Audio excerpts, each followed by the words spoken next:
مولانا یوسف صاحب رحمۃ اللہ فرمایا لاکھوں کی ضرورت ہی نہیں، نہ ہزاروں کی ضرورت ہے، مجھے تو چند سینکڑے چاہیے، چند سینکڑے، چند سو ایسے چاہیے جو قربانی دیتے ہو دین کی محنت کے لیے، اصول اور اخلاص کے ساتھ، اصول اور اخلاص کے ساتھ۔ اصول کا کیا مطلب؟ کہ اپنے نفس کے چاہت کے مطابق نہیں، مشورے کے تابع ہو کر قربانی دینا۔ اس کے نفس نے چاہا کہ میں وہ پہاڑ کی چوٹی پہ جا کر گشت کروں، اور مشورے والے اس کو شہر میں بھیجنا چاہ رہے ہیں۔ اب دیکھنے میں مشقت تو پہاڑ کی چوٹی پہ جانے میں ہے، اور شہر میں جائے گا، مزے سے جائے گا، مزے سے کرے گا، لیکن قربانی یہ شہر جانا ہے، اس پہاڑ کی چوٹی پہ جانا یہ قربانی نہیں ہے، وہ نفس پرستی ہے۔ وہ جو پہاڑ کی چوٹی پہ جا رہا، وہ نفس کی طاعت پہ جا رہا، اس کا نفس چاہ رہا وہاں جاؤں، پیدل چل کر جاؤں، اور مشورے والے تک مشورہ کر رہے ہیں کہ نہیں یہ شہر میں جائے، اور شہر میں جا کے گشت کرے اور وہاں لوگوں کو دعوت دے۔ اپنے نفس کو مشورے کے تابع کرنا یہ قربانی، اس کو کہتے ہیں اصول، یہ اصول ہے۔ اور اخلاص کیا ہے؟ کہ اس قربانی دینے میں کوئی چاہ نہ ہو، کوئی چاہ نہ ہو۔ قربانی دے کر آیا اور حضرت سے ملاقات ہی نہیں ہو سکتی، بیٹھو ذرا ابھی ادھر بیٹھو کہ کھانا کھا رہے ہیں، نہیں، وہ قربانی دے کر آیا ہے، وہ حضرت سے ملنا چاہتا ہے، امیر صاحب سے ملنا چاہتا ہے، کارگزاری سنانے کے لیے خادم اس کو بٹھا دیتے ہیں کہ ذرا وہ کونے پہ بیٹھو، ابھی حضرت کھانا کھا رہے ہیں، ابھی امیر صاحب مشغول ہے، فارغ نہیں ہے۔ وہ قربانی دینے والا دسترخوان پہ خصوصی کمرے میں نظر نہیں آتا، خصوصی دسترخوان پہ نظر نہیں آتا، ممبر پہ بھی نظر نہیں آتا، لیکن جب تقاضا آتا ہے، کام آتا ہے، بھائی بلاؤ اس کو، بلاؤ، کہاں ہے وہ فلاں کو بلاؤ، اور بھائی جاؤ یہ کام کر کے آؤ۔ مولانا یوسف صاحب رحمۃ اللہ نے فرمایا یہ جو اس کے ساتھ سلوک کیا جاتا ہے کہ اس کو پوچھا نہیں جاتا، لیکن کام قربانی یعنی نفس کے خلاف کاموں میں مشورہ اسی کا ہوتا ہے، لیکن اس کے دل میں ذرہ برابر بھی اس کا ملال نہیں آتا، کوئی دل میں میل قدورت نہیں آتی، کوئی دل میں رنجش نہیں ہوتی، کوئی دل میں دکھ درد نہیں ہوتا کہ میرے ساتھ یہ سارا کام میں کرتا ہوں اور حلوہ پوری اس کو کھلایا جاتا ہے، اس کے دل میں یہ خیال نہیں آتا۔ ایسے قربانی والے چاہیے، ایسے قربانی والے چاہیے۔ اور فرمایا حضرت مولانا یوسف صاحب رحمۃ اللہ علیہ نے اگر ذرہ بھی خیال آ گیا کہ میرے ساتھ یہ کیا سلوک کر رہا ہے تو ساری قربانی پہ پانی پھر گیا، ساری قربانی پہ پانی پھر گیا۔ اور ایک موقع پہ تو فرمایا کہ مجھے 313 بدر والوں کی طرح چاہیے بس۔ ایک جگہ میں فرمایا کہ نہیں چلو 100 چاہیے، 100 حنین کی طرح 100 چاہیے۔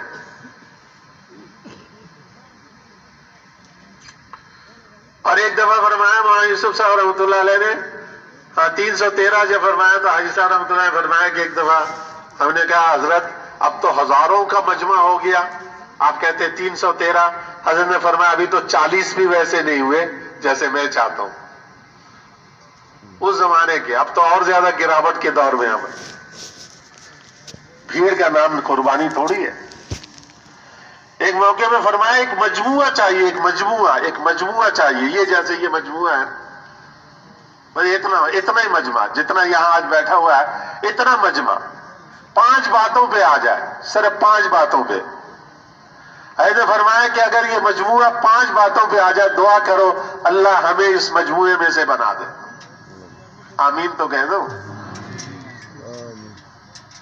کیا پتا کس کی آمین اللہ کو پسند آ جائے۔ 5 باتوں پہ آ جائے ایک مجموعہ، تو اس مجموعے کے دن کی محنت اور راتوں کی سسکیوں اور آہوں والی دعاؤں پر اللہ مشرق اور مغرب میں پھیلی امت کو ہدایت عطا فرما دیں گے۔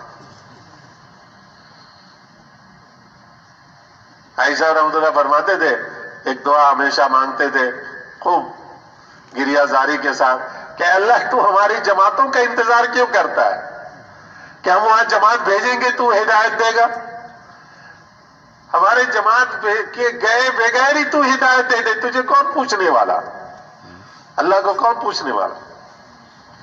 ہم کوشش کریں گے، محنت کریں گے، لیکن اس کو مشروط کہ ہماری محنت ہوگی تبھی ہوگی ہدایت۔ تو اگر یہ مجموعہ اس بات پہ تیار ہے کہ ہم انشاءاللہ ان 5 باتوں پہ اپنے آپ کو لے کر آنے کی کوشش کریں گے، پھر تو میں وہ 5 باتیں بتلا دیتا ہوں۔ اور اگر وہ 5 باتوں پہ آنے کے لیے ہمارا ارادہ ہی نہیں ہے تو پھر سننے کی کیا ضرورت ہے؟ سنیں اپنا عمل نہ کرے تو یہ تو اچھی بات نہیں۔ کیا کہتے ہیں، تیار ہے انشاءاللہ؟ حاجی صاحب رحمۃ اللہ علیہ کو ویسے ہی سوات والے اور خاص طور پر یہاں پہلے بھی جب آئے تھے بری کوٹ، ان لوگوں سے بڑی امیدیں تھی کہ بھئی یہاں والے تو جو کہیں گے وہ کریں گے، تو اگر یہ بات ہے تو پھر وہ بات کہہ دیتا ہوں۔ سب سے پہلی بات تو یہ کہ جب کہا جائے اللہ کے راستے میں نکلنے کو تو فوراً نکلنے کے لیے تیار۔ دوسری بات، اس کام کے تقاضے پہ جب آگے کے لیے نام لکھوا دیا اور اس میں اپنے بدن کا کوئی تقاضا آ گیا تو بدن کے تقاضے کو بعد میں، چلو واپس آ کر پھر کہیں گے، تشکیل سے واپس آئیں گے پھر بدن کو دیکھ لیں گے۔ تیار انشاءاللہ؟ تیسری بات یہ کہ کام کے تقاضے کے مقابلے میں اگر اپنے گھر کی کوئی ضرورت آ جائے، گھر سے بلاوا آ جائے، بیٹی بیمار ہو گئی ہے اور بیوی گر گئی ہے اور ٹانگ ٹوٹ گئی ہے، واپس آ کر دیکھیں گے ابھی تو کچھ انتظام کر لو، اب تو میں اللہ کے راستے میں ہوں، کام کا تقاضا آ گیا ہے، اس کام کے تقاضے کو پہلے پورا کروں گا پھر آؤں گا۔ تیار اس کے لیے؟ یہ بڑا مشکل کام ہے۔ اور چوتھی چیز کہ کام کا تقاضا آیا، کام کے لیے آگے جانا ہے، گشت کا وقت ہے، تعلیم کا وقت ہے، اور اسی وقت بڑا سودے والا گاہک آ گیا، کاروبار کا تقاضا آ گیا، اپنے دنیاوی کام کاج کا تقاضا آ گیا، اس کو مؤخر کریں گے، دعوت کے کام کے تقاضے کو مقدم کریں گے انشاءاللہ۔ تیار ہے؟ ڈھیلی ڈھیلی انشاءاللہ ہے اس میں۔